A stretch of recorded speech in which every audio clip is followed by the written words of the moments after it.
Hello there. I wanted to talk to you about non-binary transition and what that sort of what transition could look like or would look like if you're not going total F to M. See, the way we talk about it is even weird, right? If you're not going F to M or M to F, what if you're non-binary? Is transition a thing? How does it happen? And there are three main things I wanted to talk to you about today. Number one, the sort of inner transition that needs to happen, where you realize who you are and you accept who you are. And then this, number two, this physical transition. What are the options for non-binary people? What do we do? What did I do? How does that work? And number three, this kind of global, total, spiritual transformation that is awaiting you.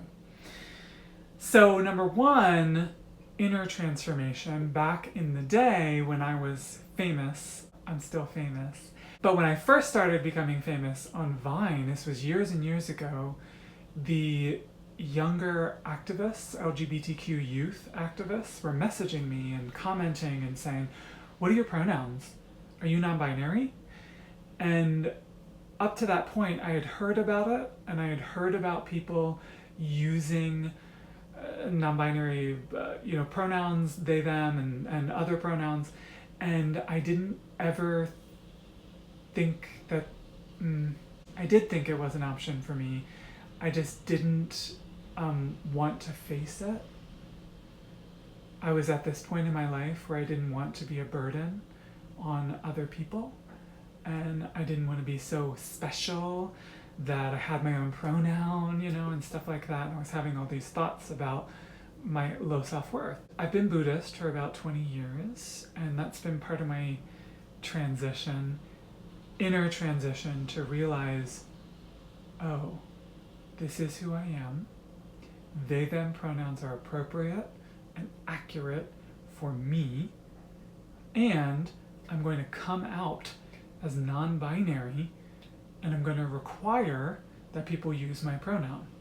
And this was years ago, and it was an inner transformation first, and then speaking to everybody as an outer transition, if you will, to being this out non-binary person who says, oh, actually, my pronoun is they, them, and you're going to use it from now on. And that sort of inner transition is, I think, a very good first step for anyone who's trans, but especially non-binary people, to get to anything you want to do next, which might be number two, physical transitioning. For me, you might notice that I have some facial feminization makeup going on today. I have the three. If you've watched any facial feminization makeup videos, I've drawn my jawline in and de-emphasized it. I've de-emphasized the sort of overhang of my brow. I've made my face look more feminine, but I've also relatively left my nose kind of as wide as it is, because to me, all kinds of people have all kinds of noses, and I like to, in general, with my look, obviously, I like to blitz out the signals. I like to have both boy signals, what people think of as boy signals, and what people think of as girl signals going on in my look. And that's true for my makeup looks. You'll notice I have false lashes, but they're half lashes. They sort of draw the eye, they're just the back half, and they sort of draw the eye out and up. And all of this makeup look is, to me, a metaphor for my non-binary identity inside. I have not had facial feminization surgery. I've not had any kind of surgery. I have not decided if I will someday. Maybe I will. But for now, I like to do a lot with makeup because for me, especially as a non-binary person, if I take my jawline down, tomorrow I may be in a different mood and want to highlight my jawbone and bring it up. And I want the option to do that, and surgery sort of narrows my options for me. And so as a non-binary person, I want all my options in play, and I want all my signals that I can throw about gender and identity and look and beauty, but also butchness, and I just want all of that in play. So I've not done my face I've not had surgery, which to me closes off some of the options. The way I dress every day is kind of the same way. I have outfits that emphasize a more feminine, softer silhouette. I have outfits, shoulder pads, big butchness, that I emphasize every day. Not every day. On days when I want it, which, if you're getting the theme, is the point. I have outfits and moments in my wardrobe where I emphasize different things depending on how I feel that day. And this all leads into number 3, your own personal transition as a non-binary person, leading and bleeding into a global mega transition, in the sense that who you are can be a permanent transition. This is just me, but I've met a lot of non-binary people who feel the same way. I don't look at life as starting point, transition, ending point. I look at life more, and this is philosophical, that's why I saved the best for last.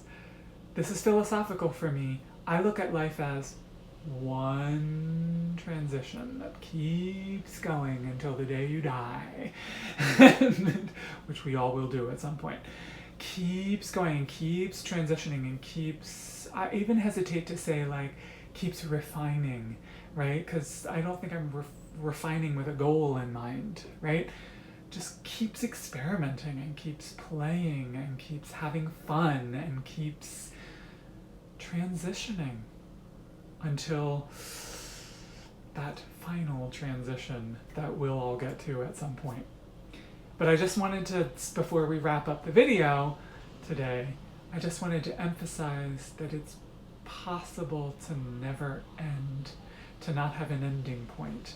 And it's possible to not know what your ending point is, and to just be an emblem in the globe, in the world, for, I don't know, I just decided to have fun with my gender. I just decided to enjoy myself. You can do that too. And I'm not saying it's for everybody, it's for me. But if you decide to go that route, it can be great, great fun. And a great act of love for yourself and for the world to express who you are without shame and without holding back anything. And also without feeling, I want to say this in a certain way. I'm not saying people that have transitioned to be a woman or to be a man are not living authentically. Obviously, they are living authentically. But for me, as a non-binary person, my authentic expression is, I don't know. And people find that really uncomfortable sometimes, but I don't. That's where I'm most comfortable is, one day my brow ridge is contoured and one day my brow ridge is highlighted. And I just want to have fun and I want to have options and I want to play. That's my life.